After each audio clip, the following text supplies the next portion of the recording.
Hello and welcome back to the Big Wrangle podcast. I did miss the last episode because I am a fool, but I'm here again once more to grace you with my glorious presence.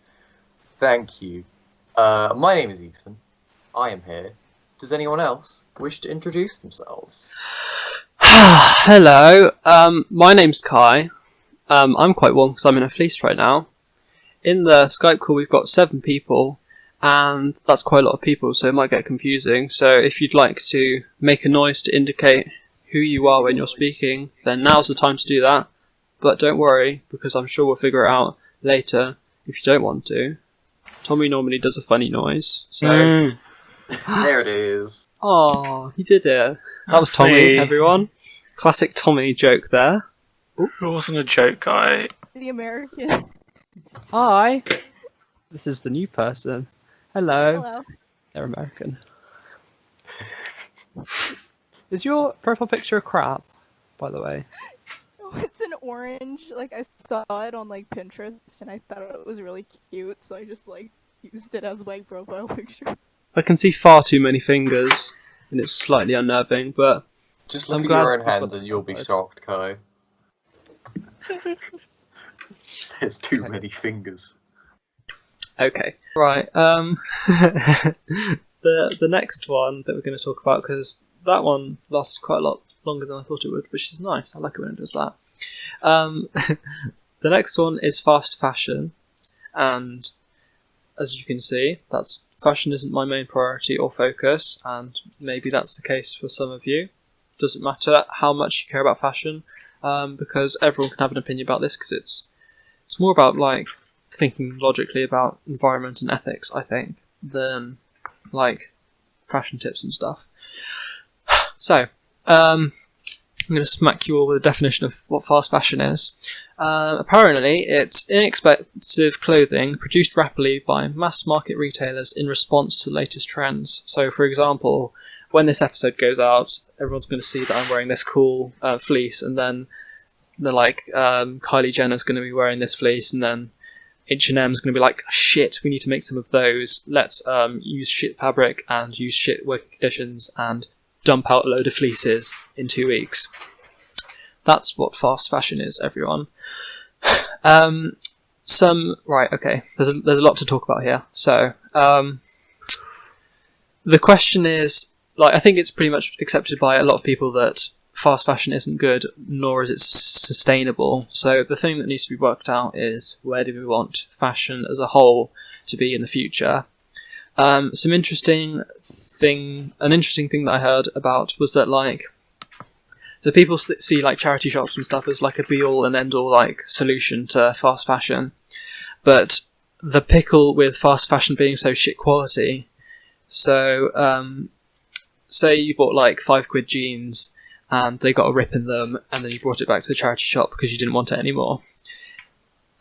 If a charity shop, and this doesn't probably apply to all charity shops, but it applies to a lot of them, if you have something that just doesn't sell in a charity shop, often it's bought by some companies that will buy like stuff that doesn't sell, and then they'll just take all of it away and sell it on in like third world countries. And that's been working well. Third world countries, I don't think that's what is said anymore, but like just certain places where it's a lot. Where developing economies. Yeah, that's it. So like clothes are being sold in developing economies. The thing with fast fashion though is that they're so shit quality that people don't want to buy them from there. So then it's just a blockage of no one wanting to buy them because they're just so terrible quality, and it's just not worth investing in terrible quality jeans if they're just going to break pretty much instantly, and that means that they're just getting dumped and burnt and stuff. So I've got a few ideas about where fast fashion should be in the future as far as how to keep it sustainable, but I wonder if anyone's got any ideas off the bat without being prompted. I mean, off the bat, you just said they're making shit clothing in shit conditions, and that ain't really that good. So, like, I guess having like a rapid response to, oh, this is in fashion. There's nothing wrong with bringing that in. It's just how they bring it in is the problem. Like, if you're saying, oh, we should make these, time to employ the children. Like that's not the way. But yeah, having a large amount of like disposable clothing is not good. Like I hate the fact that like planned obsolescence and shit like that is just so common in products because they're like, well, we can get them to spend more money if we make it shit, but good enough for them to want it. So they just make shit that's really not durable at all, but still decent quality in other respects.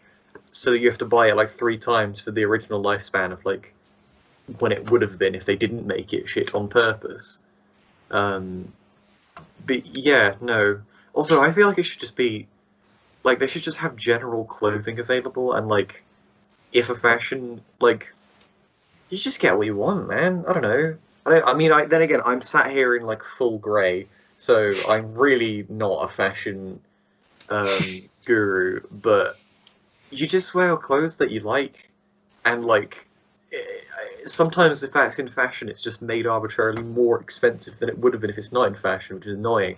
Also, mason jars are in fashion, and I hate that because I think they look really cool, but it makes them really expensive. And like, please, fashionable things are just marked up in price because they're in, even though people who have been into them for ages.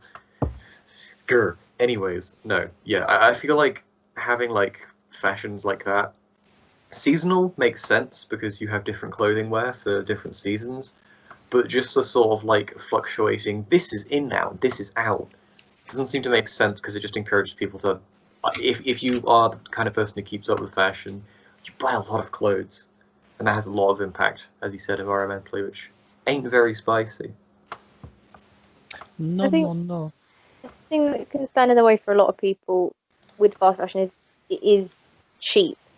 And if you want to buy something that isn't made by a fast fashion, it tends to be a lot more expensive, which you can understand why, because obviously the work is paid fairly and the material is generally better.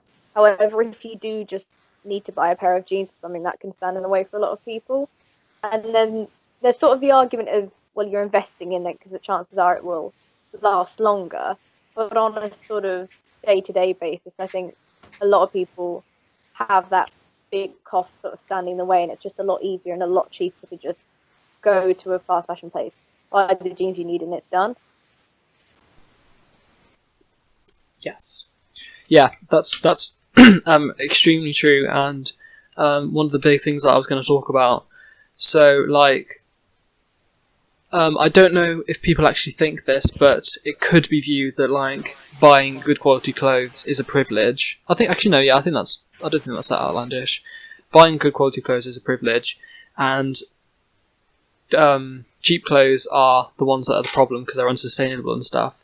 And the solutions are like, so say like making jeans more recyclable. That increases the cost and rules out a load of people from buying it. Increase the quality so that they don't wear out as much. That increases the price so that it's not, so no one's going to buy it, kind of thing. And I don't know what the solution is because there are just certain people who won't be able to afford sustainable clothes because they're inherently, oh yeah, that's the other thing, like with paying using like slave labour and stuff, or like child labour, the whole point of that is that they're going to be underpaid.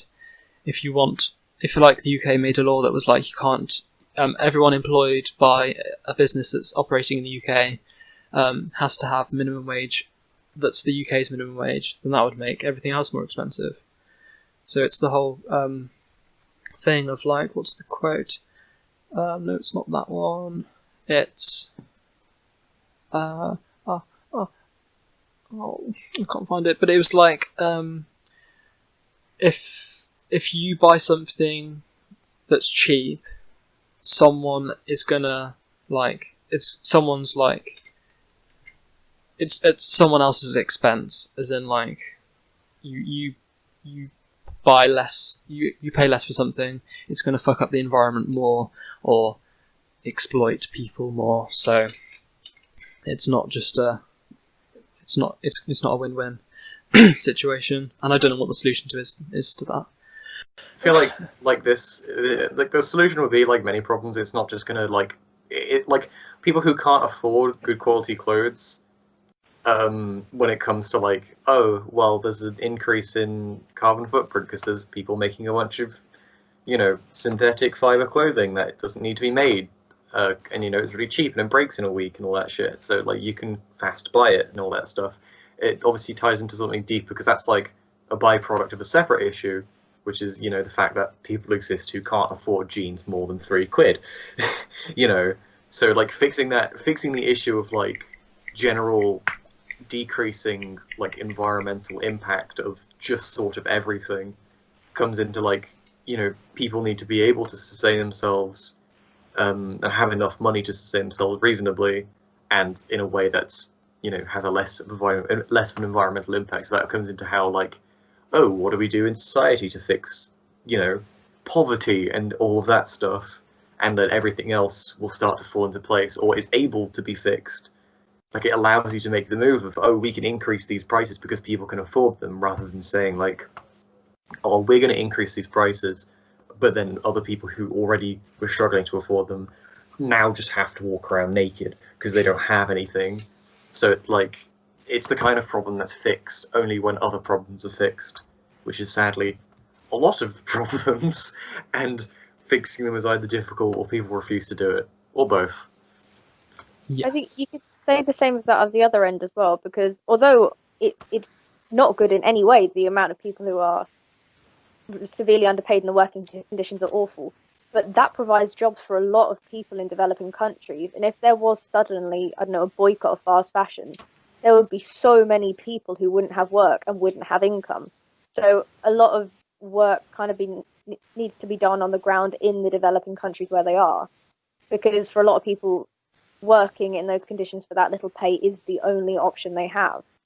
So if fast fashion was to disappear overnight, not that it would, but they'd be out of jobs, they wouldn't have the income, because the way their livelihoods is in their country is based on something such as fast fashion. So stuff would need to change in the production company as well as just the company where people are buying it. 100%.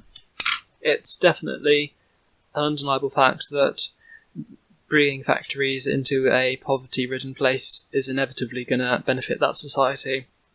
And if, for example, it's kind of like talking about fair trade, where if you get rid of the things that aren't fair trade, it means that people are going to just have no jobs, and then they might have to do worse things like crime. Actually, no, crime is definitely a worse thing. Prostitution is the one that I was going to say. But yeah, things like that that aren't as like reliable or safe kind of things, and that's what it typically results in. The thing that's always said, and it kind of pisses me off because it seems like it's just a thing that people say in a response, but it never actually happens. As far as like, like people being able to afford things, and we've talked about it before, and I've used the same argument, and it pisses me off. Like we said it in the Healthy and Eaty one. Oh, just subsidise healthy foods so that they're cheaper, so that more people can afford them and stuff. And that is a thing that should happen, I think. And obviously, applying it to this, it would be subsidising high quality stuff, but then it wouldn't like make bad quality stuff more expensive. I guess you'd have to get rid of bad quality stuff and then subsidise good quality stuff to make it cheaper, kind of thing. Cheaper for the end consumer. But then that requires bad quality stuff to be eradicated, and I have no idea how you could define that or anything like that. Because it comes back to the question as like, there's only so much that consumers can do, because companies are creating a culture of consumerism where it's a normal thing that you just go out and buy lots of stuff and you throw it away a little bit later. So advertising needs to change. There's just so many things. The best thing to do in terms of reducing your footprint when it comes to clothing is ignoring all the fast fashion stuff. If you're mainly focusing on the environmental impact, and so you want to buy durable this or durable that, whatever, the best thing to do is to buy locally if possible. I know people were talking about that when it comes to, you know, fresh produce and stuff like that. So, you know, if you live in a place that has a local farmers market, always buy from there, because not only are you stimulating and supporting the local economy, if you want to talk about money, there's much less transport and there's much less, you know, foreign product being taken from A to B or whatever, and all of it's just generally better for everything because there's much smaller carbon footprint, as well as, you know, money being in places that are near home. So if there are places, say, you know, in England that produce their own clothing that's, you know, fully done here, you know, like if it's natural fibers, it's grown here and then it's made here and all of that stuff, then even if that's fast fashion, that's much better, like environmentally speaking, than the other. But when it comes to fast fashion using, you know, foreign factories and things like that, it seems like the main issue is just, you know, exploiting people and paying them just absolutely nothing, and that's just not good, and that should not be done. They should be paid, you know, a livable wage, as anyone should be, at minimum, in my opinion, be paid a minimum wage if they a livable wage if they are working. So, like, I don't know. Yes. Yes, I agree with all the things that you're saying. So, there's the other issue, not an issue. It comes down to, I mean, just pushing aside the whole, like, what companies need to do and things. There's a lot of things that are normal in our society that maybe shouldn't be normal, and there are things that should be normal which aren't. I've written down a few of them. So, like... Can I interrupt you before you list this off? Do it. So, do we... I mean, well, okay. A thing that happens in society is that, like, if Kylie Jenner... I don't know, I keep using her as an example. If Kylie Jenner wore a bucket hat, then everyone else is going to. Is that like a thing that we should, like, aim for? As opposed to, what was it called? Like, personal individual stars or something, like expressing yourself by choosing what you want to do. Do you think we should edge away from following what celebrities do and things and trends and stuff? I feel like an obsessive following is never going to be good, but obviously that's jumping to the extreme. Having people influenced by celebrities or, you know, influencers, that's not really a problem. Because I guess that's like the whole point of some influencers. That's kind of their whole job, is that they do something because people admire them and aspire to be them or whatever. So they'll be like, oh, I'm wearing X brand shirt. It looks pretty pog, guys. You should get it. You know, so I feel like when it comes to like mass sensationalism of like, oh, Kylie Jenner's this brand, you gotta like do that, and it's like loads of people and it's the vast majority of the public. That's like, that's kind of creepy. Like, not even touching on how that's bad for markets and things like that, because obviously you know, fast fashion and all the issues that we've been talking about. But having people influenced by it on a smaller scale, you know, like a celebrity wears a certain brand and people are like, oh, they're pretty good in that. You know, that's pretty sexy, and then they go out and get that themselves. Like, that's fine, I think, because you're going to be influenced by anything that's around you. So you can't, even if you think it's bad completely, there's nothing you can do to completely remove that. Because the only way you could do that is make everyone around you completely naked, because everyone's going to influence you no matter how small. So there's no way that you can say, oh well, celebrities can't do something that could sway the general public, because they then can't do anything, because everything anyone does sways the general public, even if it's very small. Yes. Could it sort of focus slightly on, as well, what the influencers are portraying themselves in? Because if they're, say, wearing something from a brand who are notoriously, I don't know, bad at working conditions or have a huge carbon footprint, that it could be seen as them not using the influence they have in a responsible way. Whereas if they wore a shirt from a brand who are really, really good with environmental issues or something, it could be seen as generally persuading people in a more positive way.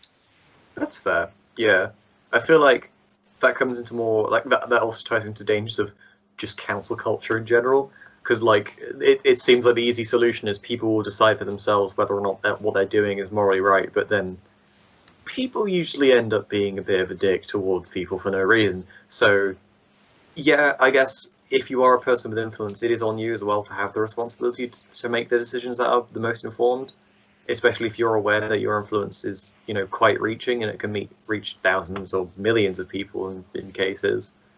So I guess that is down to the person. Yes. One thing that you said about with like sustainable brands and stuff, I think this is quite an interesting point that I heard. Brands who sort of like chilies, but just like if boohoo.com apparently is a clothes brand that's like terrible for sustainability and really just goes fully ahead with fast fashion. Is it a thing that like if a brand came out by saying like, okay, well our jeans are now made of 25% recycled bottles or that kind of thing, what they're doing is even though it's technically objectively better, that pair of jeans is made of 50% plastic bottles, what they're doing is still reinforcing the fact that you should go buy this thing, and it just means that more stuff is being bought, and it means that like more stuff is being thrown away, of course. And even though it's like, even though it's better than throwing away a bad thing, it just means that people are still buying lots of stuff, and it's still reinforcing the idea that you should go buy stuff.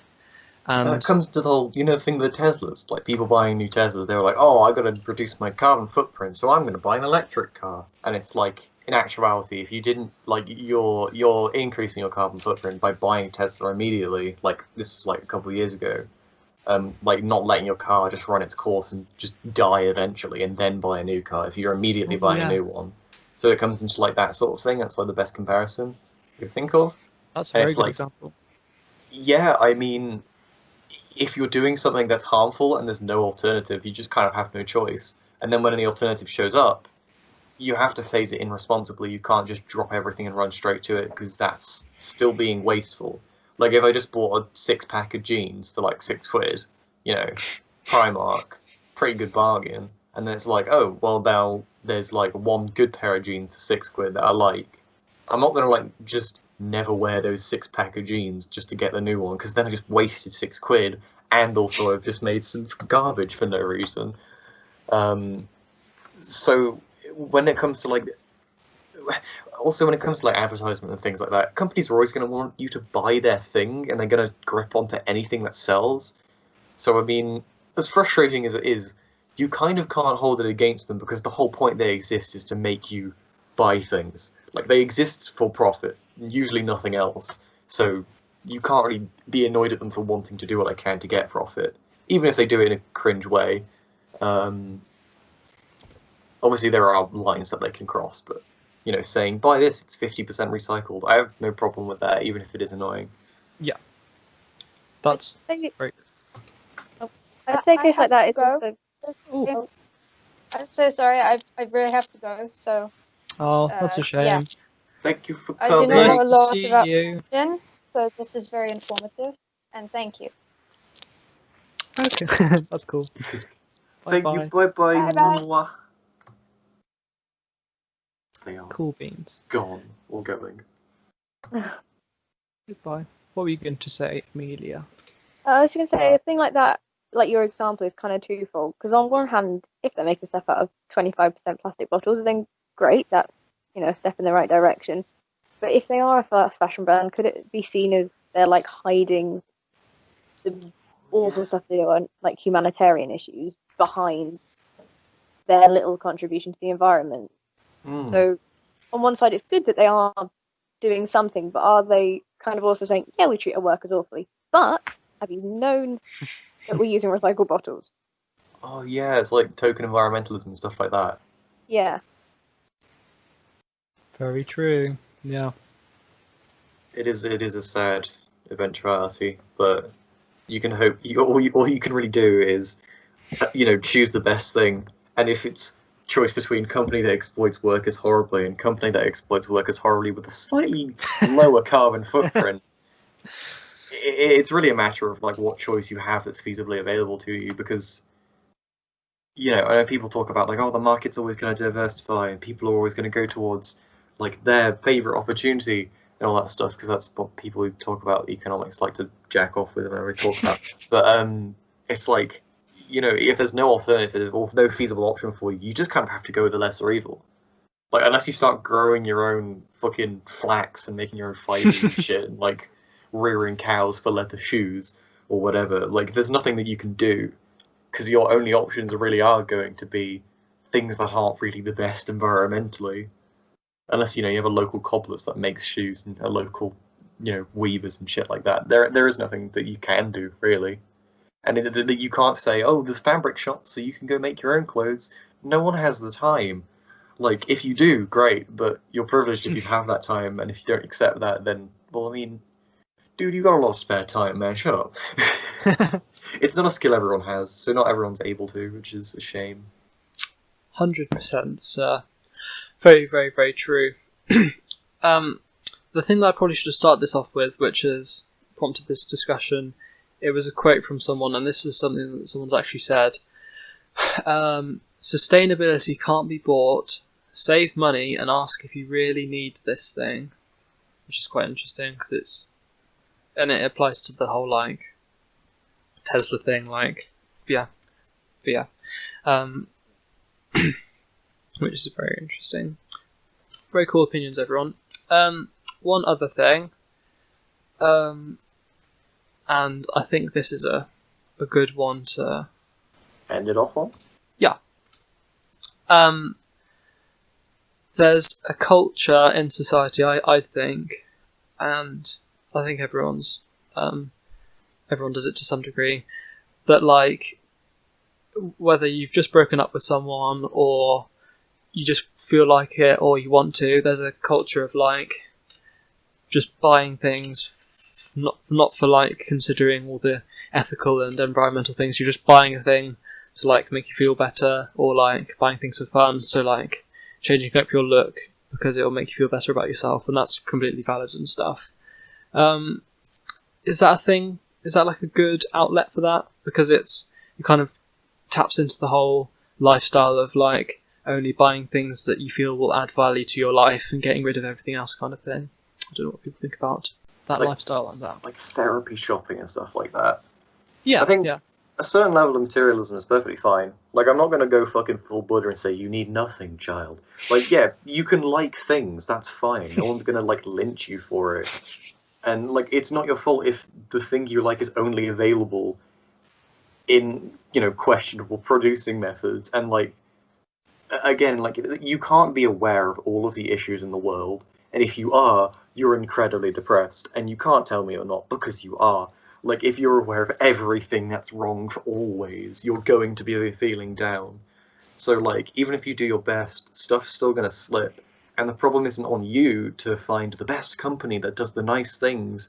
The problem is on the companies that do the bad things. And, like, it's not my fault. If I go to Aldi and 90% of the stuff there is made horribly, and I need all of that stuff, you know, I can't do anything else about that. What needs to change is the suppliers do. It's like, you know, there's very little that you as an individual can do on that front. I think it was the thing that was, like, they were talking about the difference between this country, or, like, Western countries like England and America, and the countries where this produce is happening in.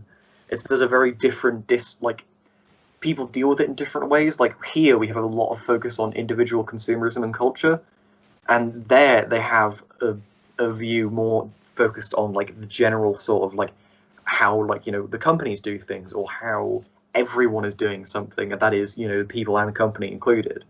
Because here we seem to pin the responsibility on ourselves, you know, the individual, rather than on the people who supply these things.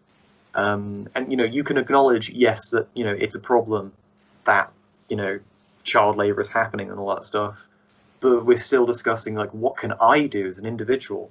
The realistic answer is, you can't really do shit by yourself, because you're going up against a large company, or multiple large companies, and, like, you know, the only thing that can do is, like, either a lot of people doing the same thing, and that requires a fuck ton of organisation, which isn't going to happen, because it requires the majority, like 80+% of the nation, to stop buying everything that's produced in bad ways. And, that's not going to happen. What needs to happen is, changes need to happen to these companies and suppliers and things like that, because they are the ones that are doing these things that are causing the problems. And whilst we are, quote unquote, perpetuating it by buying it, what else are we going to do? We need clothes and food, and if the only clothes and food that is available to you is, produced badly, in my mind, you can't do anything else. The fault shouldn't rest as heavily on our shoulders as it is. Because obviously everyone can make changes to do better. You can recycle, you can do this, that, and the other. But ultimately, your carbon footprint is going to be much lower than that of the places you're buying from. And the fact that you're more focused on you than the people who are making more problems is, in my mind, a bit strange. But I ascribe to more left-leaning views, and communism, correct, no. But you know what I mean. That probably ties into my own personal feelings rather than just being absolutely correct. So people might disagree. Yes. Does anybody disagree? Well, I mean, I disagree that. Where do you get your assertion that people put the problems on the individual rather than the companies? I don't see that. I feel like it's just a general feeling that people end up having, for one, that you always talk about how, what can you do to decrease your carbon footprint? And there's all this stuff about, take 5-minute showers and recycle and compost your own food and all that stuff. And it's all of the tips to lower your carbon footprint are all stuff that you can do as an individual. Well, yeah, of course there is, because you can't do anything else about the companies. But I think it's generally known that the companies contribute 90% of all the carbon footprint in the world. It's industry. It's not individuals. Yeah, but then the main thing is, like we're talking about it now, the conversation has been geared towards individuals, whereas it should be. Obviously, we're talking about stuff relevant to individuals. It's not geared towards individuals. It's geared toward the whole fast fashion, which is, as individuals, what can you do about that? Because we're not companies. And as individuals, we can't do much. But I mean, as a society is increasingly, public perceptions change, and as they do, they put pressure on these companies to change their ways. So, and as more information about child labour and working conditions comes to light, it happens over time. I have confidence that it will slowly get better over time. I think there is alternatives to those things. I don't think there is no alternatives, as you assert. I think it's probably more expensive and it's probably not known about, which is why a lot of people don't do it. But if more people knew about it and more people had the means to do it, I feel they would, and that would put pressure on other companies to do things like that. That's fair. No, I do agree with you. And there is probably alternatives that are available, not necessarily to everyone, but to some, yes. Especially in areas that are, if you live in a central city, there's more likely going to be a lot of opportunities and things like that. But personally, I just feel like the conversation, whilst it's talking about what we can do as individuals, and it's just sort of acknowledged, I feel like not everyone acknowledges that, and it should be talked about more, that it is the fact that, companies produced this much, and it's it just feels like the general guilt, in general, people seem to just feel like it's on them when it needs to. I feel this is just how I feel. It's not I can't say this is true because this is just public perception. I feel like the public perception is we talk about what we can do as individuals more than where a lot of the problem percentage-wise comes from, and that just sort of means whilst the market could eventually, shove it in the direction in the way consumers want it to, I feel like if we talk about things in a different light more, that would happen faster, and the faster that happens, the better. I do hope as well, inevitably, that, as you said, yes, I do agree, hopefully it will change due to whole, companies moving due to the general, people don't want this stuff anymore, so we've got to do something else to sell our product more. But that doesn't, either it doesn't always happen, or it takes longer than should, in my opinion. But it can, and hopefully it will. But I feel like there's ways to make it go faster.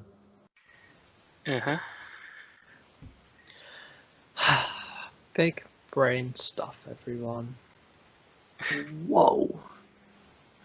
On that note, we've been going for an hour and 40 minutes. Do you reckon it's time to tie up the podcast? I do. Excellent. You may now Could I Kiss the suggest a podcast. book? Please Ooh, do. Yeah, do it.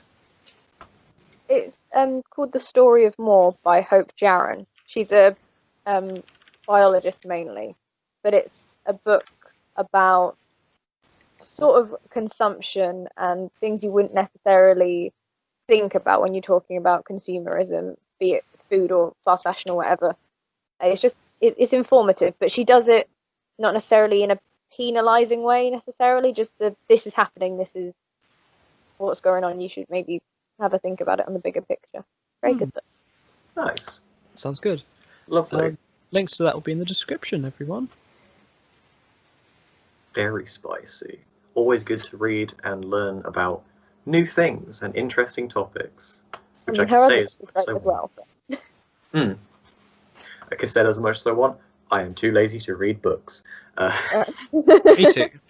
It does sound very interesting though, and if I am, I would like to read that. But I've said that about like 17 books, so I'd I like have a to list. read that. I would like to read it. It sounds great. I'm just lazy. Does anyone else have anything to say, I guess, before we end it off? Any shout outs? Any personal endorsements?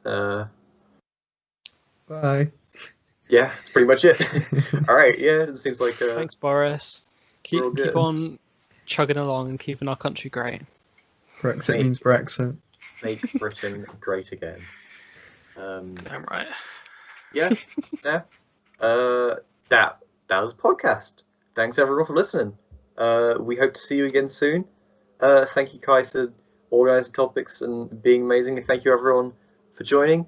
Yeah, love you all. Goodbye. Mwah. Bye, everyone. Boy. Goodbye.